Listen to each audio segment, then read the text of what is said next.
Ini adalah suasana malam di Klaten, malam Jumat, malam Hari Raya umat Kristiani,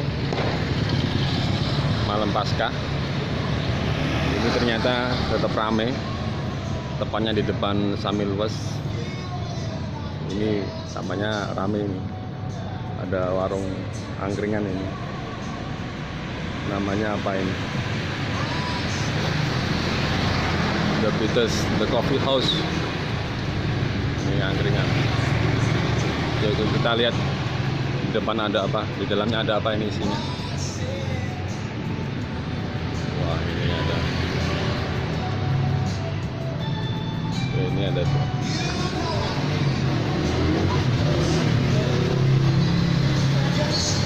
Nah, itu ada musiknya juga ya.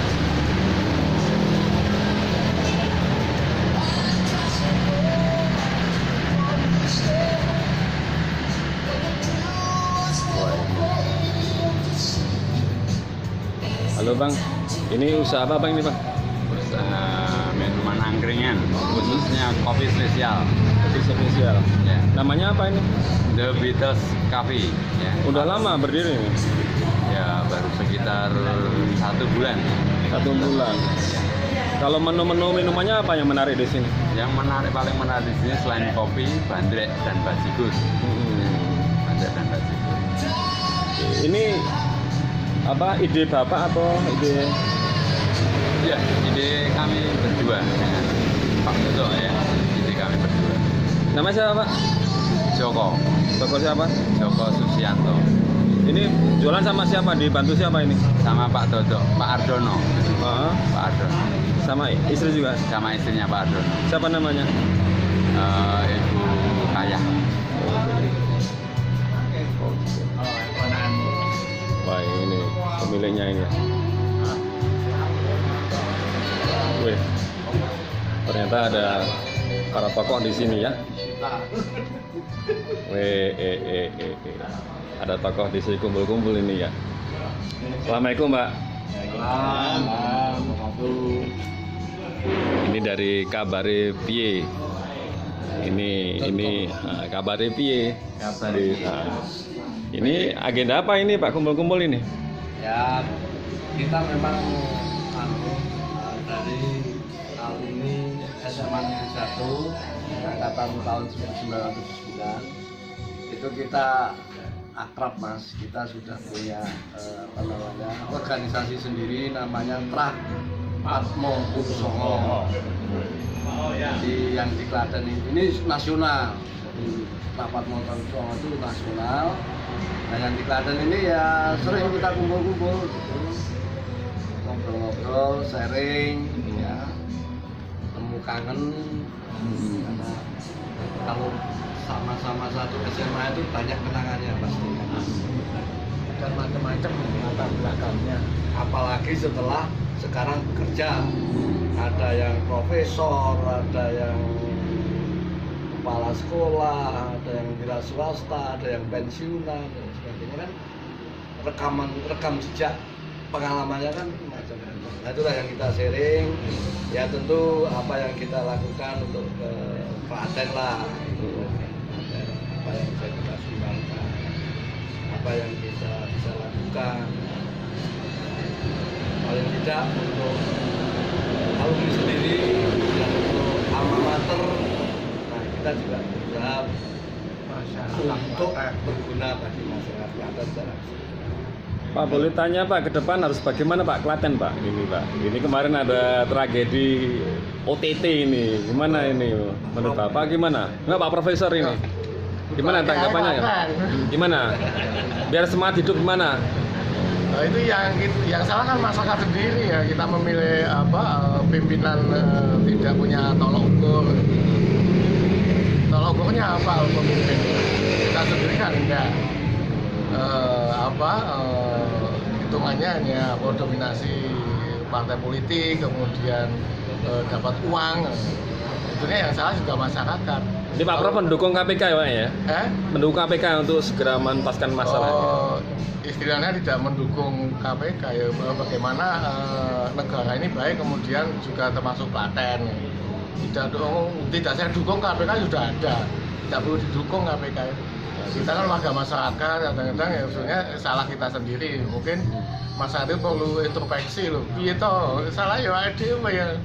Makanya kedepannya itu mesti wong Klaten itu banyak orang pinter-pinter semuanya, masa hanya itu saja. Kan banyak orang di luar itu kan konser itu di luar banyak, tapi yang praktek ini ya mau Klaten mendingan. Gimana Pak, kalau dari sisi sekolah gimana Pak ini? Ya, yang penting bagi kami ya pendidikan Klaten harus nomor satu, karena Klaten harus membangun SDM, ini kuncinya itu, karena untuk sumber daya alam itu sangat minim, maka terkena sejak dulu SDM itu dari Klaten itu di Indonesia menguasai, maka orang-orang Klaten yang di luar Klaten itu banyak yang pegang peranan, maka bagi kami adalah SDM, mengajukan pendidikan ini adalah sangat penting sekali. Oke, kalau dari sisi usaha, nih tadi katanya bisnis anu ya apa? Burung apa Pak tadi? Manuk. Oh manuk. Ya. Penangkaran. Gimana Pak? Untuk ada imbasnya nggak kira-kira? Ya, semoga ya Klaten kedepannya lebih bagus dan dunia usaha semoga bisa lancar, gitu aja. Oke. Kalau ke depan gimana Pak? Dengar-dengar ini komunitasnya juga suka NMAX ya Pak ya? Oh, itu lain. Oh lain ya. Saya berpikirnya begini, jadi saat ini kita prihatin Klaten, kan?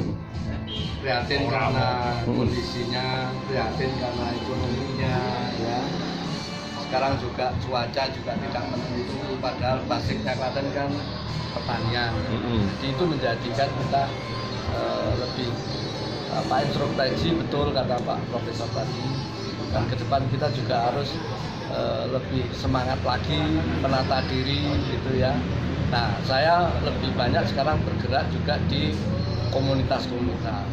Saya bergerak di komunitas sungai, bergerak di komunitas otomotif.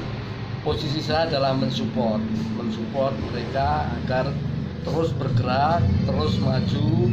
Karena dalam posisi yang seperti sekarang ini, Klaten yang dibutuhkan adalah pergerakan komunitas-komunitas. Saya sangat berharap nanti komunitas lingkungan hidup, komunitas pecinta seni, semua bergerak sehingga Klaten nanti tidak terjebak pada stigma yang sekarang ini ada, ya kan? Stigma keterpurukan ini kan sesuatu hal yang keniscayaan yang harus kita terima. Oleh karena itu harus kita melebarkan pemikiran kita agar kita tidak terkondisikan dalam tanda petik terjebak dalam situasi yang sulit itu tadi. Mungkin ada masukan-masukan lain dari Pak Profesor, mungkin masukan dari sisi apa ya, memberi motivasi kepada abdi masyarakat khususnya para ASN ya, gimana ke depan Ya, harus bagaimana? Masyarakat kita harus kita itu partisipasi, tapi partisipasinya yang benar. Kita yakin membangun sistem itu beri dukungan masyarakat dalam arti semua ya, pekerja-pekerja sosial, aktivis-aktivis, pegiat-pegiat organisasi masyarakat itu perlu penyadaran.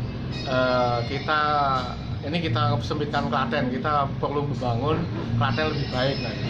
Kemudian birokrasi apa-apa itu harus expertise.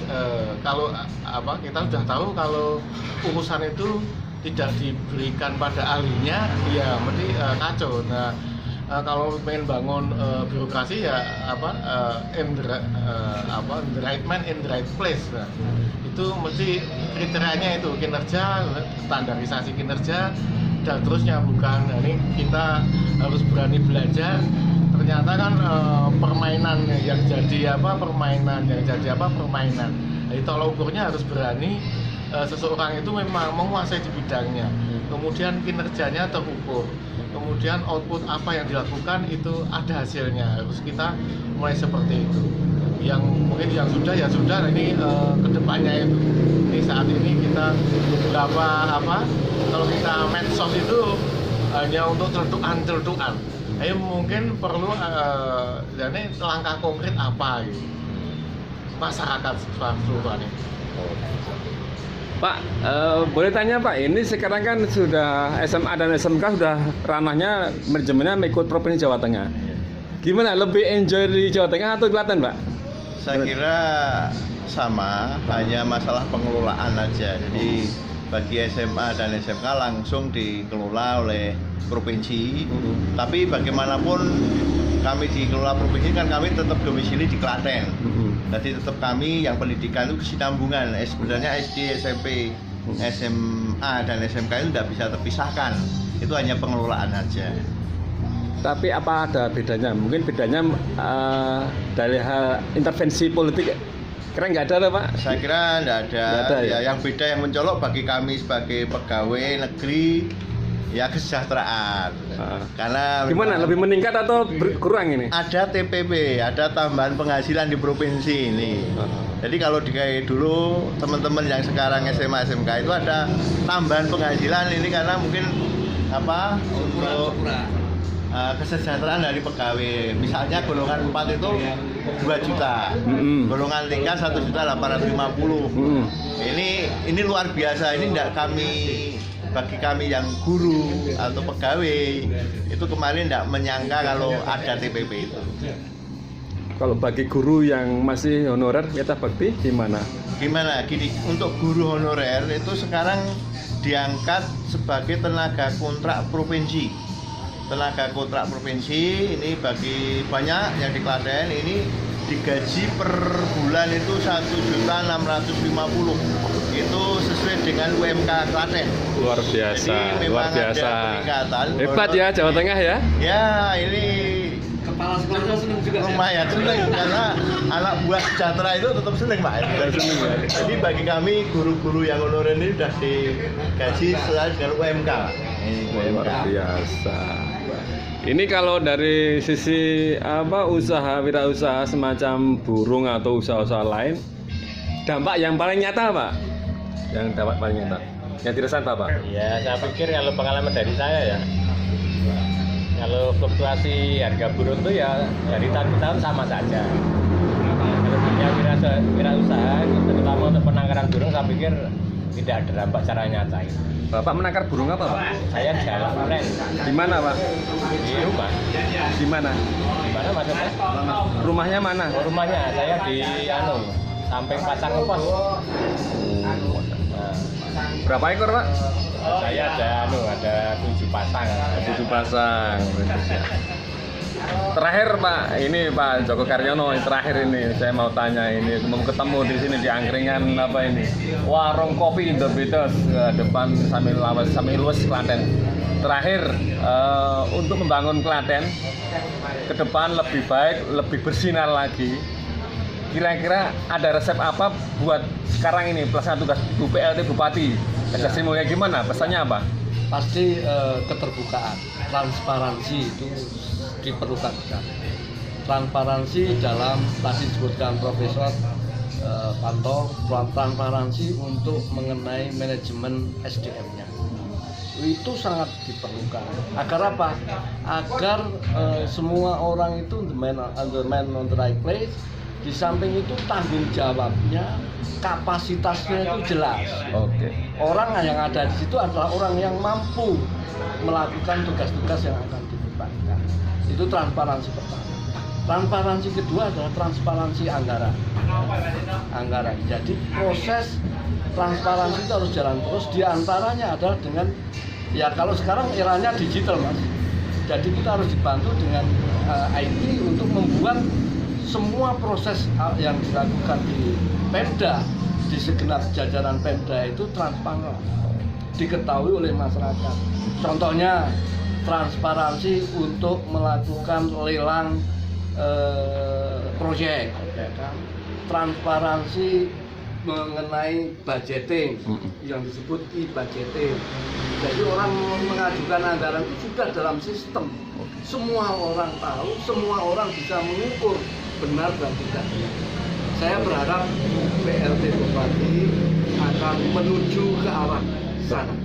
Transparansi, masyarakat transparansi. Siap. Apa yang disebut dengan Klaten Madani adalah Klaten masyarakat transparan. Oke.